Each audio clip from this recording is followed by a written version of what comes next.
the SchiffGold Friday Gold Wrap, your overview of news impacting the precious metals markets. It's Friday, October 6th. I'm your host, Mike Maharrey. Thanks for tuning in. The mainstream was wrong about inflation in 2020. Not just wrong, wildly wrong. Like, not even in the ballpark. Or maybe they were in the ballpark, like a baseball park, but everybody else was playing a hockey game. Mainstream economists, Fed officials, academics, financial media pundits, politicians, they were all wildly wrong. Now, of course, this wasn't the first time they were wrong. How about in 2006, when the mainstream said there was no problem in the housing market? Or 2007, when they finally admitted there was a problem, but it was confined to subprime. You know, this raises a question. Why do we put so much stock in what these people say today? I mean, the track record isn't great, is it? They might be right this time, though. You know, it's possible. They might be right. But as my wife is fond of saying, a mite is a small bug on a bird's ass. So why am I on this particular soapbox today? Well, I ran across a video that CNBC did back in 2020 explaining why all of the money printing and stimulus wasn't going to cause price inflation. Did I mention they were wildly wrong? So today I thought I would break down the video because it reveals some of the reasons the mainstream struggles to understand what's going on. Problems with definitions and the way they view the economy. But before we dig into that, I want to touch on some of the news of the week. Now, I'm sure if you're following the markets, you know that gold and silver continued to get pressured by a strong dollar and soaring bond yields. So we didn't see the big sell-offs like we saw last week, but we definitely saw downward pressure. There was a little bit of relief yesterday with yields easing and the dollar softening ahead of today's jobs numbers, but gold still ended up losing about 80 cents on the day. It dropped as low as $18.14 an ounce before rallying afternoon, and it closed a little above $18.20. Now, the big story, again, is the bond sell-off. I don't think people really grasp how badly the bond market has been pummeled over the last several months. Here's a little perspective for you. Bonds that mature in 10 years or more, so longer-term bonds, they have slumped 46% since peaking in March 2020. That compares with a 49% plunge in the U.S. stock market after the dot-com bust. So this is a significant bear market for bonds. Now, I was thinking about this the other day. I think the fact that yields rise when bonds sell off kind of confuses people. Because, I mean, it kind of seems like it might be a good thing, right? Interest rates are going up, and that means if you buy a bond, you're going to get more interest on it. You're going to get a better return. So I think a lot of people think, well, that means it's a good thing. But remember that the yield, the interest rate, is really just the flip side of the equation. What it means is that the price of bonds is falling through the floor. As bond prices drop, yields rise. This tells you that there isn't a whole lot of demand for bonds out there. That's why the yield has to go up. They have to pay more and more in order to get you to lend them money, right? And on the flip side, as there's less demand, they have to drop the price. It's basic economics, except there's kind of two sides to the equation when you're talking about bonds. So not a lot of demand, or it could be that there is an oversupply of bonds. And in reality, I think it's a little bit of both. Demand is dropping, but there's also a flood of paper out there. Get this, the federal government has added nearly $500 billion to the national debt in just a little over 2 weeks. Remember, it was just a couple of weeks ago, I think it was September 15th, that the debt blew past $33 trillion. It's now almost $33.5 trillion. That's an insane amount of borrowing in a very short amount of time. Now,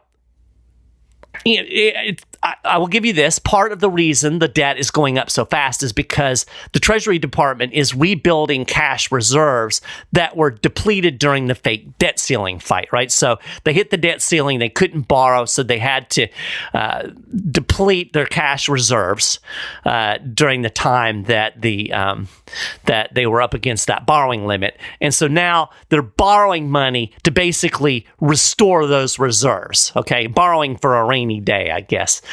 But the fact remains, the federal government is still spending way too much money. And you can see this every month when the Treasury reports come out. You can see that the Biden administration right now is spending basically $500 billion every single month.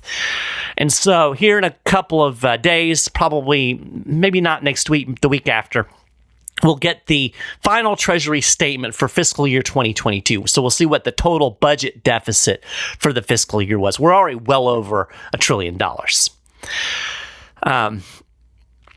So, yeah, the government spends too much money, right? So we avoided a government shutdown this week after Republicans compromised, and went ahead and passed a continuing resolution to keep spending for a month or so because, God forbid, we have to shut down the government. I've said this before, when we do these government shutdowns, they never shut down the good stuff. You know, like they'll never shut down the IRS or the FDA, but they're going to shut down, parks and things that don't really matter. But anyway, we avoided that. Thank goodness. Your sarcasm meter should have just peaked out right there. But anyway, a lot of people were kind of mad at the so-called hard right Republicans because they were demanding some kind of spending cuts, something to address the spending in the upcoming budget. So they were willing to shut the government down. And of course, most people are like, oh my gosh, we can't have the government shut down. What would we do? So people were mad at these hard right Republicans, a handful of Republicans. But, we should actually hail those people as heroes. Now, I'm being a little bit facetious there because I don't hail any politician as a hero. The cynical part of me says it's just political grandstanding. But, maybe there are a few of those folks that are genuinely fiscally conservative and genuinely concerned about the spending. But regardless, they're the only ones trying to address the giant elephant in the living room. This borrowing and spending is unsustainable. We've talked about this on the show. Sadly, nothing is going to change. I mean, yeah, we might have another showdown here in a few weeks. Maybe they'll even actually shut the government down. Of course, politics is, crazy right now. They ousted the House Speaker and all of that, but I don't really care about it. To me, that's a lot of kabuki theater. The bottom line is we have a significant spending problem. We have a significant debt problem, and nobody's serious about addressing it. And no matter what kind of political grandstanding these small number of Republicans do, whether they're sincere or not, it's not going to change anything, right? Nobody actually believes that spending is going to be cut in a meaningful way. I mean, we might even get a budget deal with some superficial spending cuts, and they'll say, "Oh, we're going to cut so much money in 10 years," and I guarantee you that when it's all said and done, the federal government will still be spending way too much money. Any cuts will be superficial, and they will overwhelm any cuts with supplemental spending bills in the coming months, right? So they might cut spending, and most of the time when they say they're cutting spending, what they really mean is they're not increasing spending as much as they otherwise would have. But regardless, what happens is they'll do that, and then there'll be some emergency, right? Well, we need to send more money to Ukraine. We've got a disaster. We need to have disaster spending, or oh my gosh, we need to fund who knows what. Politicians, there's an endless laundry list of things they can come up with to spend money on. And since they basically have a credit card with an unlimited spending limit right now, they're going to come up with more stuff to spend money on, okay? Maybe I'm being cynical, but I'm not. That's just reality. I'm being a realist here. Anyway, the bond crisis. This is a big problem for the U.S. government. I've talked about it before. I think I talked about it last week. As interest rates continue to rise, it's raising borrowing costs for the federal government. And we're rapidly seeing that. If you look at the Treasury statements in, I think it was July, we actually had a situation where the interest on the debt was more than national defense. Now, that was a one-off month, but the following month, it was close. And I think that as we move into next year, as interest rates continue to stay high, maybe raise more, as more and more of the low interest debt that was accumulated earlier is rolled off and they have to replace that with higher interest debt, you're going to see the interest on the debt payments go up. And I think it's going to quickly become one of the biggest budget items in the government budget. It's ridiculous, right? Anyway, that's the way it is. If you haven't listened to it yet, you might want to check out a podcast interview that Jim Grant did last summer where he explains why we're probably heading toward a generational bear market in bonds. And I'll link to that in the show notes page. But, the bottom line is I don't see how there is any relief for rising interest rates, for this glut of bonds on the market, for the lack of demand, other than for the Fed to step back in, go back to quantitative easing, in other words, buying bonds to create artificial demand. And what that means, that's inflation. This bond thing, it's not just a problem for the U.S. government. It's really creating a credit crunch, right? When Treasury yields rise, it pushes up interest rates throughout the economy from mortgages to credit cards, right?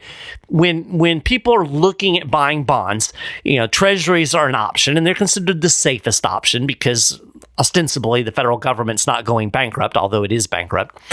But it's competing with other types of debt, right? People who, corporations who want to issue bonds, they have to compete in this environment, and their borrowing costs are going up. So borrowing costs are going up across the board. And we also see an increase in mortgage rates. We see an increase in credit card interest rates. All money is becoming more expensive. Money is becoming tighter. It's a credit crunch that we're heading into. And, it's a problem. It's a huge problem for this economy because the economy is built on debt. Peter Schiff did a good discussion in a podcast. I think he did the podcast late last week. And he talked about the problems in the real estate market due to rising mortgage rates. And you might want to check that out. It's definitely worth listening to, or at least read my summary of it. And I'll put that link in the show notes page as well. So anyway, the bottom line is that's really what's pressuring gold and silver right now. We've got a strong dollar, we've got rising yields, and that is naturally considered to be bearish for gold. And I can see that if you're just looking at that particular dynamic, but you got to kind of step back and look at the broader economy, because there are other reasons that maybe you might want to have gold, including the fact that I don't think inflation is quite dead yet, and the fact that this whole house of cards is going to come down, and it's just going to be bad news all the way. I mean, they always talk about gold as being a safe haven. You're going to need some safe haven here in the next year or so, but regardless, that's where we are. We've got this pressure on gold and silver.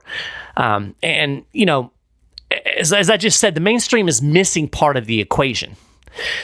The Fed is going to have to pivot and try to drive rates lower because, I say it over and over again, talk about it almost every week on this show, the economy cannot operate in a tight monetary environment. There's simply too much debt. So that pivot means you got it, more inflation. So it's really a mess.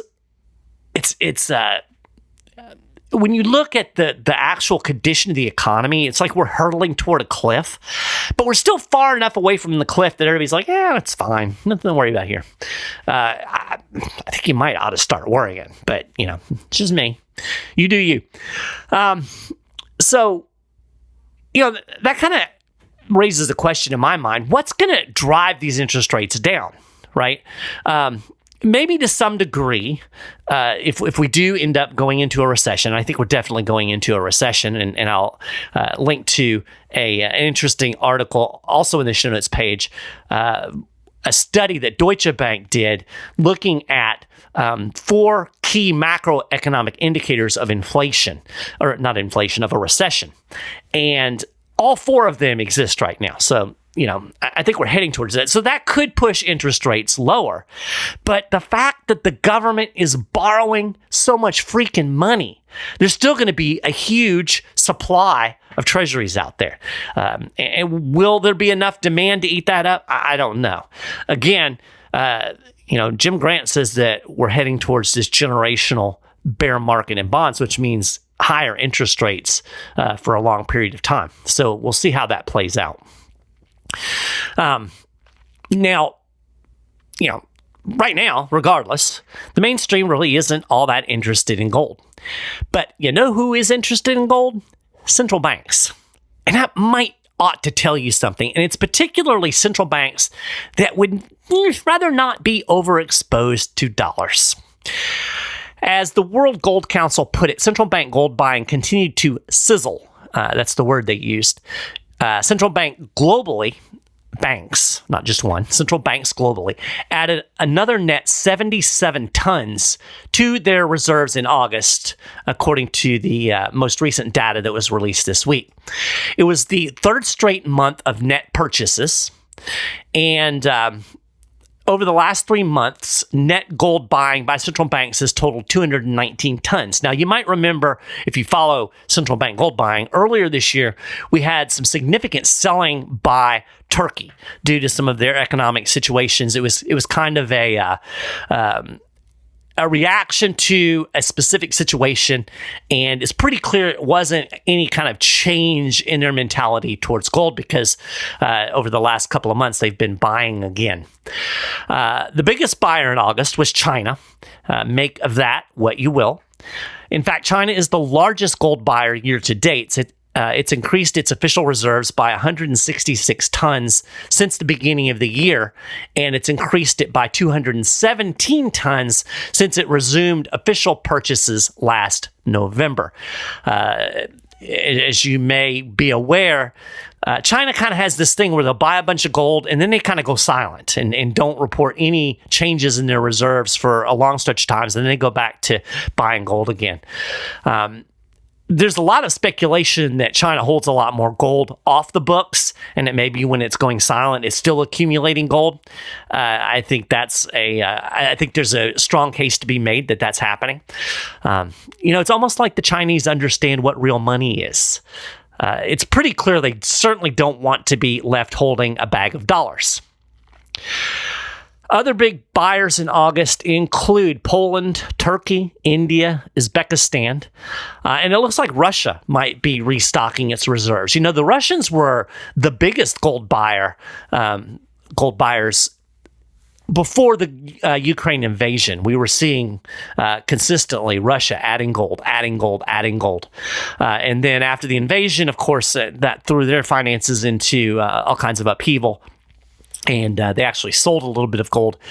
But Russia reported a 3.1 ton increase in gold reserves in August, and that actually brings the country's gold holdings back to the level they were at the beginning of the year. And interestingly, last month, there were reports that Russia would recommence the buying of foreign currency and gold in the coming months. Now, no details on what that plan actually was. We'll see where that goes. But if Russia starts buying gold again and China's buying gold, that's going to be a significant amount of buying. And if you look at some of the analysis the World Gold Council has done, they say that one of the reasons that gold has held its price as well as it has, and granted, there's been a lot of downward pressure, but despite higher yields and a stronger dollar, part of the reason is central bank gold buying, and that looks like there's no sign that the central bank gold buying is going to slow down anytime soon.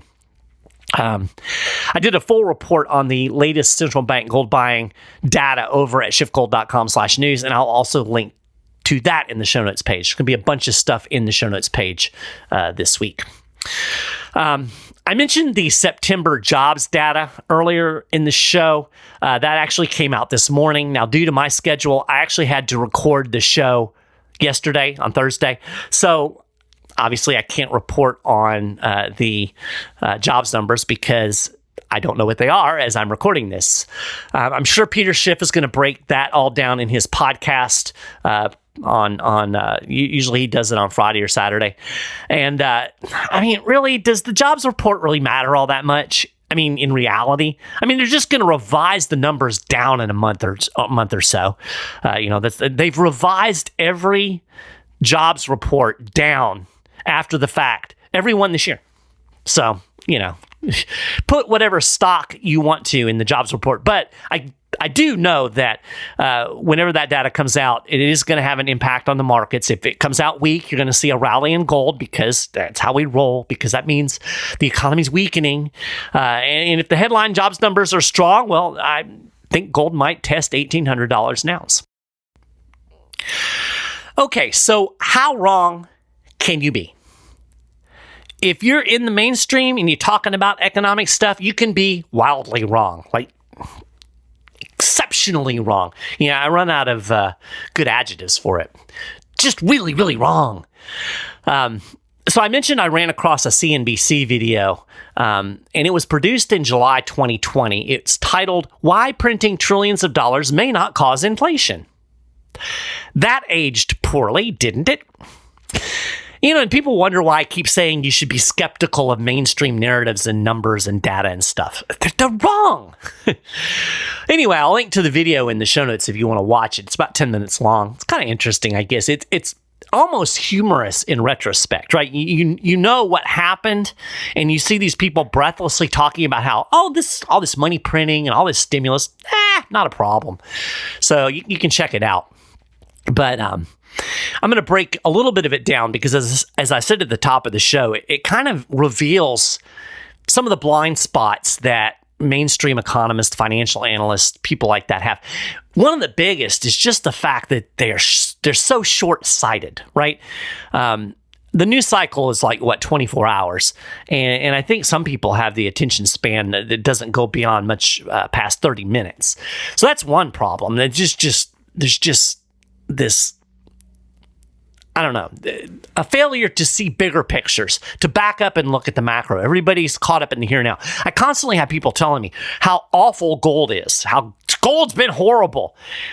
Yeah, there's points where gold goes down, clearly, and this year has been particularly difficult, but gold was up last year. You would think the way people talk that if you bought gold, you're in the poorhouse.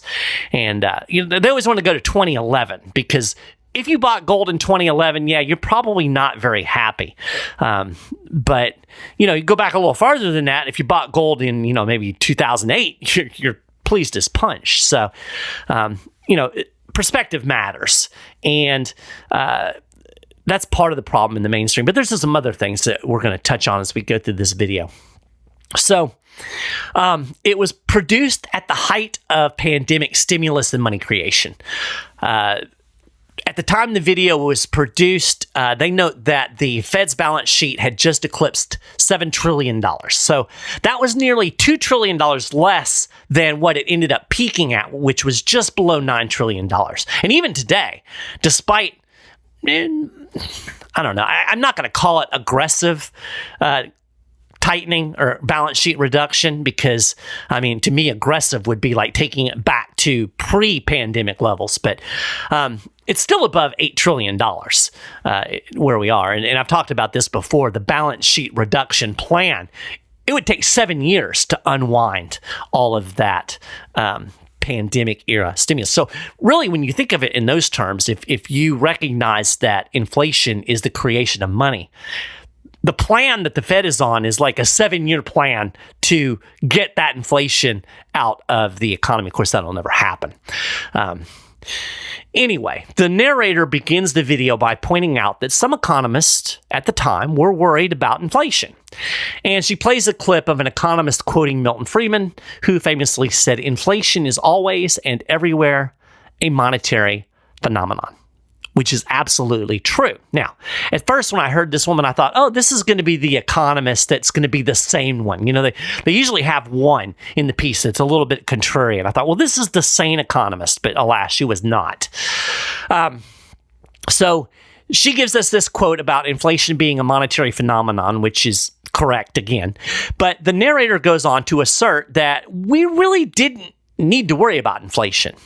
She says, quote, supply shocks have driven up the price of some goods over the past few months, yet recent history suggests inflation is more likely to stay low for a long time. It didn't. Of course, you know that. And every time I hear something like that, the word that runs through my head is, it's transitory. And you already see this narrative building, right? It's supply shocks. We heard that for months. Inflation is transitory. It was nothing but supply shocks. All of this money we created doesn't matter. You know, they carried that on for quite a long time. Ironically, the economist who quoted Friedman later boldly proclaims, quote, the idea that there's going to be an outbreak of inflation, 4%, 5%, that is just not on the horizon. I guess technically she was correct. We didn't get 4% or 5%. We got 9%. And that's using the horribly bastardized CPI calculation that understates price inflation. So, yeah, see, she was not the sane one. And, I bet the woman still has a job. Anyway, fast forward to today. Do we have low price inflation? Obviously, this is a rhetorical question. Not so much. So, price inflation remains stubbornly high. 3 years after the CNBC produced this video promising us we'd get no inflation. That's kind of the summary, right? Now, the biggest problem with the video, and this is a big problem, this is a big part of the reason that the mainstream can't get this right. It misdefines inflation as, quote, an increase in the prices of goods or services over time. This has now become the standard definition of inflation, rising prices, right? So, if oil goes up, then we have inflation. This definition of inflation muddies the waters, and that's on purpose. The proper economic definition of inflation is an increase in the amount of money and credit, or to put another way, an expansion in the money supply. Now, if we really want to be technical, the word inflation simply means something's getting bigger. So if we really want to be precise in our language, we should differentiate monetary inflation and price inflation. And really what they're talking about in this video, and whenever the mainstream says inflation, they're talking about price inflation. And price inflation, as Friedman alluded to, is a consequence of monetary inflation, right?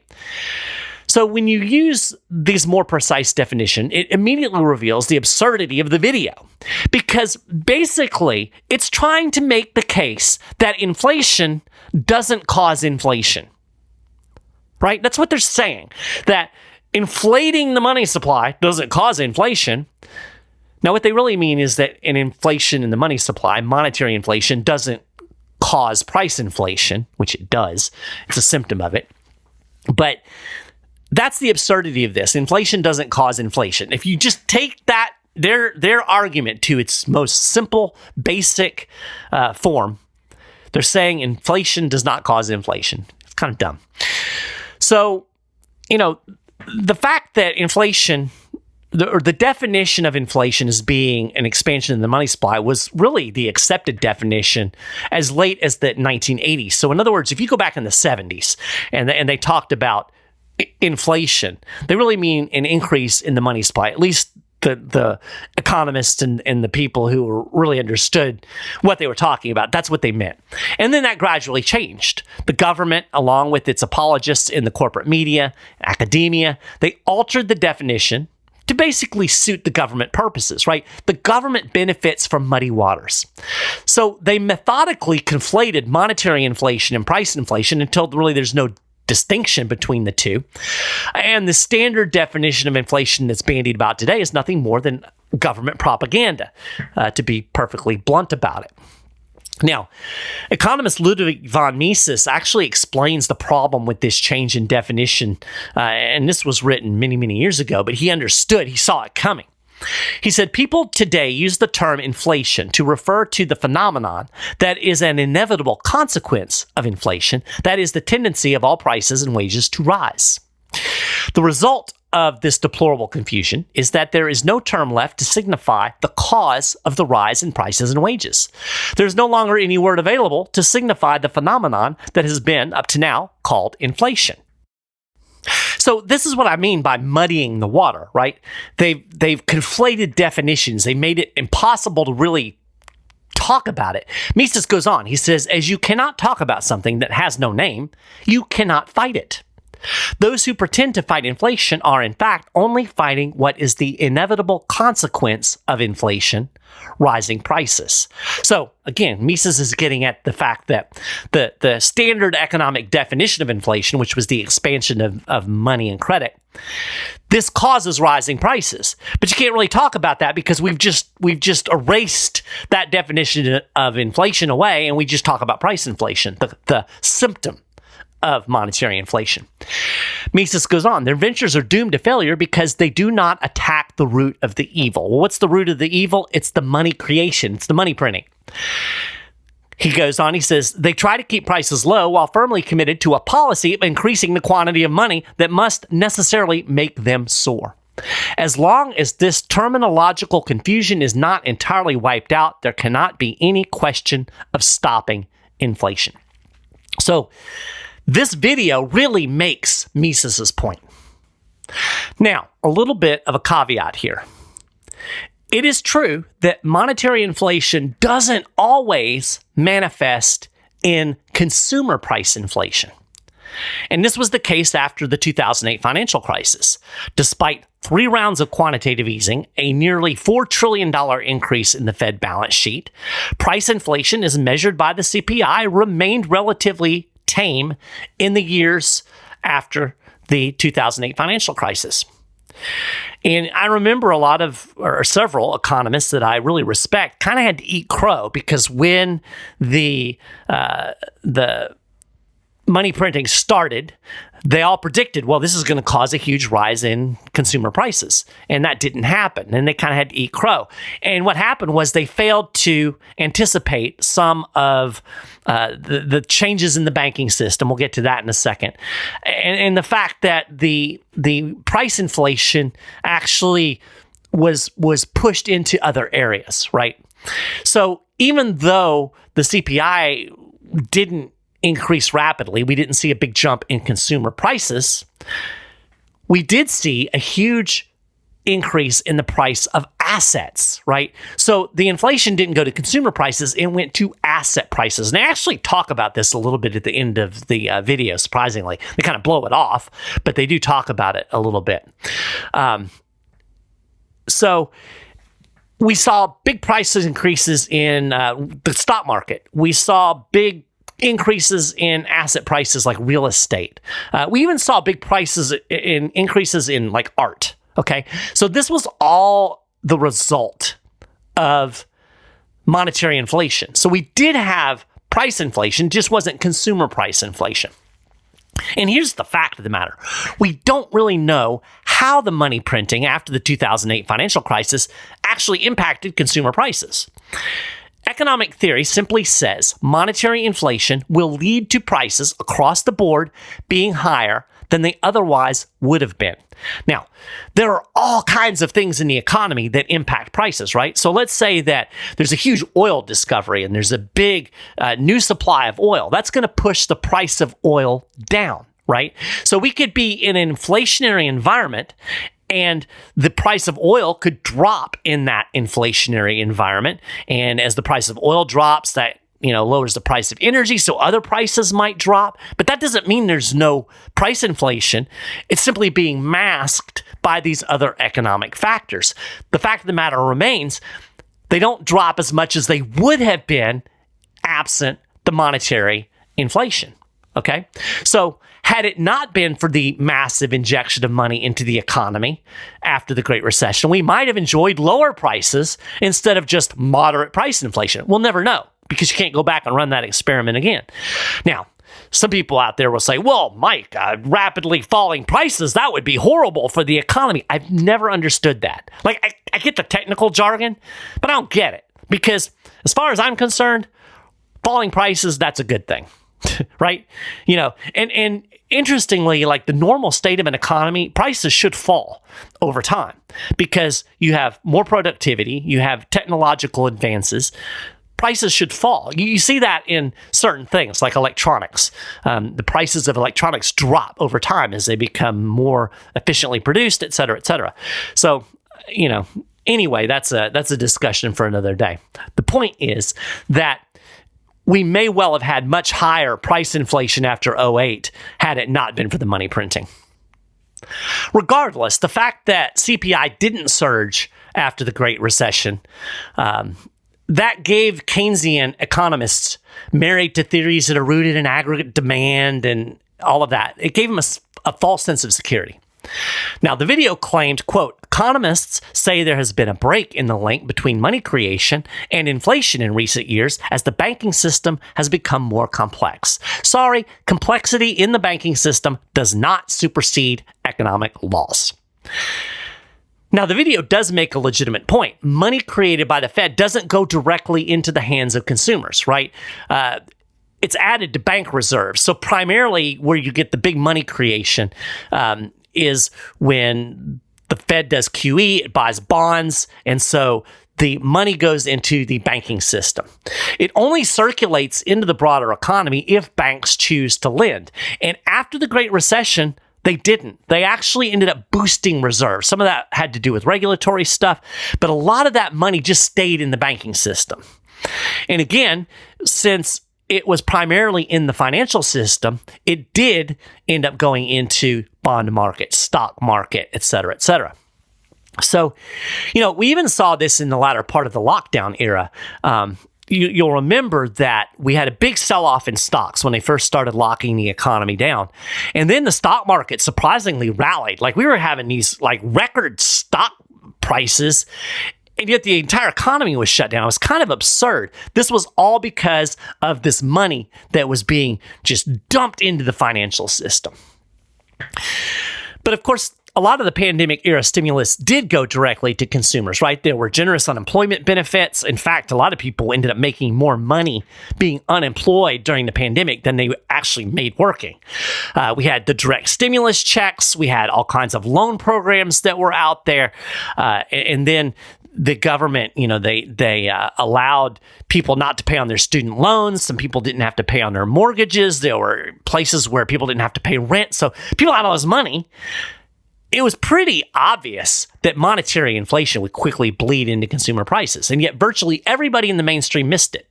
Even after it started showing up in the CPI, everybody swore up and down it was transitory. So again, it's not that they were wrong, they were wildly wrong. That's what this video was all about. I mean, they even address some of these things. They talk about the fact that money was going into consumers' hands, but they basically just made up reasons that it wouldn't matter because they didn't want it to matter, right? They didn't want anybody to think that this was going to be any kind of a problem. And then when it became a problem, they lied out their butts and said it was transitory.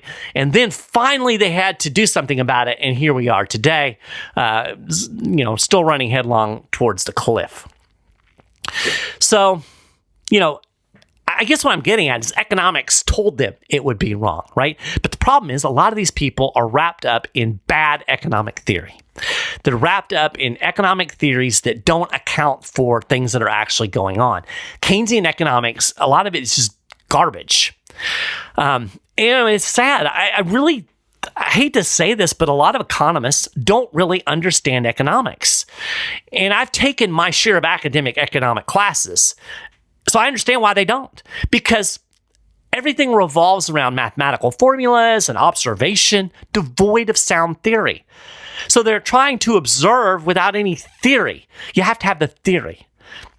You have to have good economic theory to really put numbers and observations into context. So yeah, this video is kind of amusing in a way because you're watching it and you're going, God, they were wrong. They were wildly wrong. But it should also give you pause.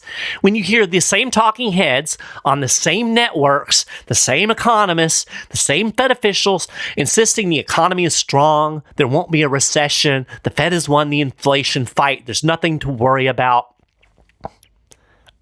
I would think twice before I would just hook, line, and sinker accept this narrative. Now, another little caveat. I hear all the time that Peter Schiff has been wrong for more than a decade. But I would argue that the only thing he's wrong about is timing, right? He says there's going to be a crash, and he has very sound reasoning why there's going to be a crash. When you listen to what he says and don't just stop at there's going to be a crash, when you listen to his reasoning, when you listen to his economic theory, it's pretty clear he's right. You can see it unfolding. It's maybe unfolding slower than anybody thought, but it's definitely unfolding. It's unfolding as he predicted, albeit perhaps a bit slower. So, Peter was wrong about the timing. And in retrospect, we can see some of the reasons why the timing has extended out. Part of the reason the timing extended out, honestly, was because of COVID, right? We were heading towards a crash in 2018, 2019, and then COVID gave them the excuse to do monetary easing on steroids. So that kind of put things off, and it honestly made things worse.